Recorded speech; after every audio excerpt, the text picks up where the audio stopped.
돈이 부족하면 어떻게 해야 할까요? 가진 돈에 맞춰 살아가면 되는 겁니다. 비교는 안 되지요. 자존심보다는 자존감이 중요한 거지요.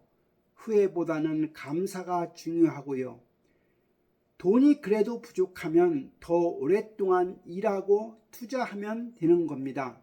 이를 위해서 생각을 바꾸고 관계를 바꾸고 행동을 바꾸고 그래서 완전히 바꾸어야 하는 겁니다.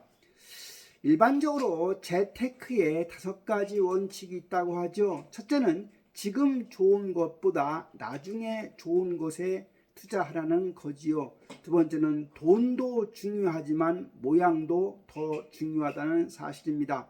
세 번째는 뭐든 하면 좋지만 순서가 더 중요한 겁니다. 네 번째는 상위 순서를 충족한 후에 여유가 되면 다음 것을 해야 하는 거죠. 다섯 번째는 갈수록 중요해지는 것이 바로 세금 절약 재테크입니다. 노후 준비의 우선순위를 보면 대부분 사람들이 보장성 보험을 든다거나 평생연금을 든다거나 여윳돈을 관리한다거나 임대소득 등을 생각하게 되지요. 여기서 보장성 보험이라고 하는 것은 저렴한 보험료가 특징이고 충분한 보장 기간이 확보된다는 점, 필요한 보장 내용이 포함된다는 점이겠습니다. 매달 연금이라고 하는 것은 매달 수돗물처럼 줄어들지 않고 죽을 때까지 나오는 것이 장점이지요. 그래서 우리는 살면서 돈을 벌 수 있을 때는 많이 벌어야 되는 겁니다. 왜냐하면 돈은 항상 벌리는 것이 아니기 때문이지요. 돈이라고 하는 것은 속성이 있습니다. 돈을 많이 번다고 정말 행복할까요? 그런데 돈은 기름진 밭이고 씨앗은 행복이라고 합니다. 무슨 말이냐면 기름진 밭에 씨앗을 뿌려야 그만큼 더 행복하다고 하는 말이지요. 돈은 지금 당신이 걱정하는 걱정거리의 85% 정도는 대부분 해결해 주는 특징이 있습니다. 그런데 돈을 버는 능력 따로, 돈을 모으는 능력 따로, 돈을 유지하는 능력 따로, 돈을 쓰는 능력 따로, 돈을 불리는 능력은 모두 따로따로라는 사실을 인정해야 합니다. 첫째, 돈은 중력의 형태이기 때문에 돈이 있는 사람 쪽으로 적은 돈이 몰린다고 하는 사실입니다. 두 번째는 돈은 인격체라는 거죠. 돈은 감정을 가지고 있다고 합니다. 돈은 좋은 곳에 써야 돈이 더 들어온다고 하죠. 그래서 사치는 바람직하지 않은 것이고 함께 모아지는 곳을 생각해야 하는 겁니다. 세 번째는 돈은 일정하게 들어올 때 정말 그 힘, 위력이 있는 거지요. 월급이 그래서 매우 중요한 겁니다. 네 번째는 힘들게 번 돈이 훨씬 더 가치가 있다는 겁니다. 다섯 번째는 남의 돈도 내 돈처럼 아껴 써야 하는 거지요. 모든 사람의 움직임은 돈과 관련되어 있습니다. 세상 속에서 돈이 전부이지요. 눈 붙일 겨를 없이 돈을 벌어봤습니까? 라고 하는 질문을 해볼 수가 있겠습니다. 그런데 돈을 열심히 버는 그런 모습도 정말 아름다운 겁니다. 돈은 범사에 응용되는 것이기 때문이지요. 부자란 누군가요? 많이 주는 자가 결국 부자인 겁니다. 더 벌려고 하고 주지 못하면 그는 절대 부자가 아니지요. 이를 실천하는 사람이 바로 제주의 김만덕이라고 하는 여인입니다. 한국에서는 40억 이상의 사람들이 약 30만 명 있다고 합니다. 하지만 미국에서는 20억 이상인 사람이 500만 명 이상이라고 하고요. 우리나라 한동철 교수가 만든 부자학회에서는 부자를 정의한 바가 있습니다. 첫째, 부자는 정신적으로 자신이 하고 싶은 일을 해야 한다는 겁니다. 두 번째로 물질적으로 자신의 일을 통해서 자유가 있어야 한다는 거지요. 세 번째는 사회적으로 자신의 일을 인정받는 분이 바로 부자라는 겁니다. 돈이 아무리 많더라도 이 세 가지 조건에 받지 않는다고 하면 우리는 그를 부자라 할 수가 없는 겁니다. 사람들이 대개 살면서 사기를 당했다고 하는 사람들이 있습니다. 여기서 중요하게 여겨야 될 것 한마디는 사기끼가 있었기 때문에 사기를 당한다는 사실을 꼭 염두에 두기 바랍니다. 부자가 되기 위한 4가지 질문이 있죠. 현명한 사람은 누구일까요? 힘있는 사람은 누구일까요? 부유한 사람은 누구일까요? 존경을 얻는 사람은 누구인가라는 질문입니다.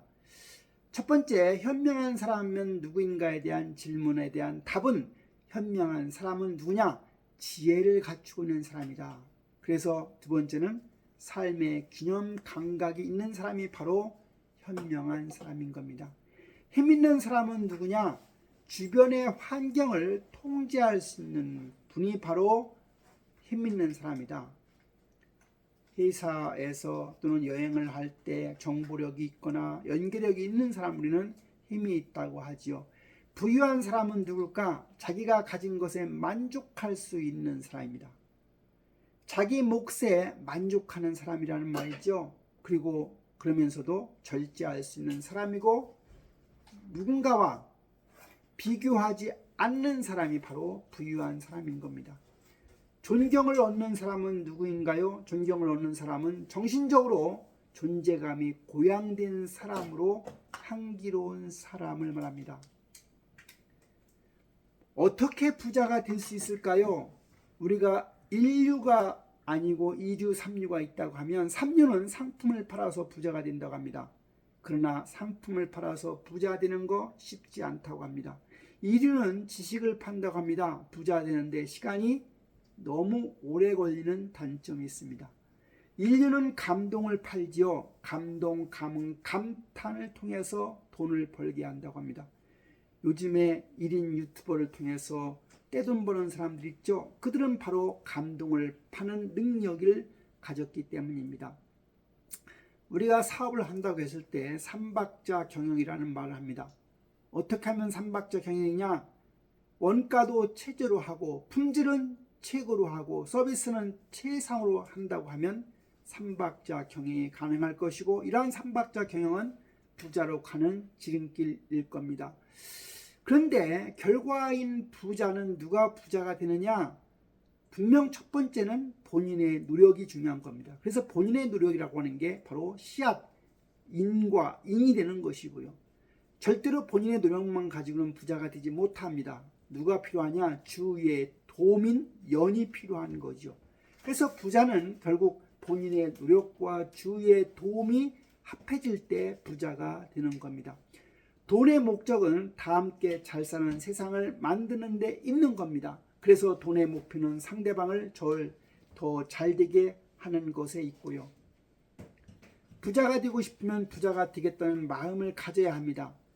마음에서 생각이 나오고 생각이 시작하게 만들기 때문이죠. 반복해서 눈을 감아도 더 떠올라야 하며 눈을 떠도 목표가 보일 때까지 해야 하는 겁니다. 바로 상상이 창조주 인생이죠. 믿음을 가지고 원하는 것을 반복하게 되면 분명 성취되는 법입니다. 즉 믿음은 생각할 염을 낳고 염은 볼관을 낳고 볼관은 바로 성취로 이어지는 겁니다. 마음은 시간과 공간을 초월한다고 합니다. 상상은 경험하는 것을 이룰 수 있다고 믿을 때 가능해지는 법이고요. 분명한 목표를 가지는 것도 중요하고 상상의 이미지를 만들어 화면화 시키는 것이 중요하지요. 인정받는 날까지 끈기 있게 밀고 나가야 부자가 되는 겁니다. 첫째는 지금 내가 잘하고 있는 것에서 멈추지 말고, 둘째, 완전히 새로운 것을 더 창조해서 도전해야 결국 부자가 되는 겁니다. 돈은 특성이 있습니다. 돈은 막힌 것을 뚫어주는 능력이 있죠. 돈은 꼬인 것을 풀어주는 능력이 있고요. 세 번째, 죽어가는 자도 살려주는 것이 바로 돈의 특성입니다. 그래서 돈을 소중히 하는 습관이 매우 중요합니다. 여기서 소중이라고 하는 것은 내 손안의 돈에 대해서 감사하며 존중하는 마음을 가지는 거죠. 왜냐하면 돈은 눈이 달려있고 발이 달려있다고 합니다. 돈을 왜 벌어야 할까요? 그 목적이 중요합니다. 어디에 어떻게 사용하겠다고 하는 것이 바로 목적이죠. 노후 준비 및 다 함께 잘 사는 세상을 만들기 위해서, 즉 이 세상에 한몫을 하기 위해서 돈을 버는 겁니다. 그러면 얼마를 벌어야 할까요? 목표죠. 막연하게 바라면 안 되는 겁니다. 적어도 영업사원이라고 하면 적어도 5년 안에 1년에 적어도 1억은 벌겠다는 꿈을 가져야 하겠지요. 일주에 10명을 만나 3명을 계약하고 1억 벌겠다는 구체적인 꿈. 직장인도 10년 안에 적어도 1억 연봉에 도전해야 되겠죠.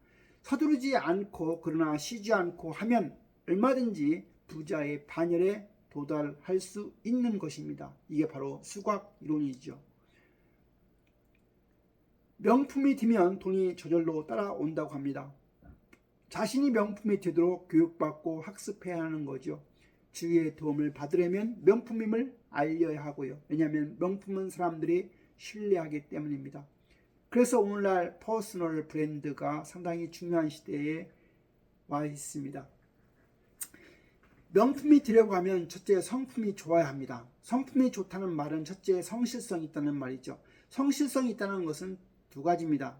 한 가지는 부지런하다는 것이고 두 번째는 원칙과 약속을 잘 지킨다는 거죠.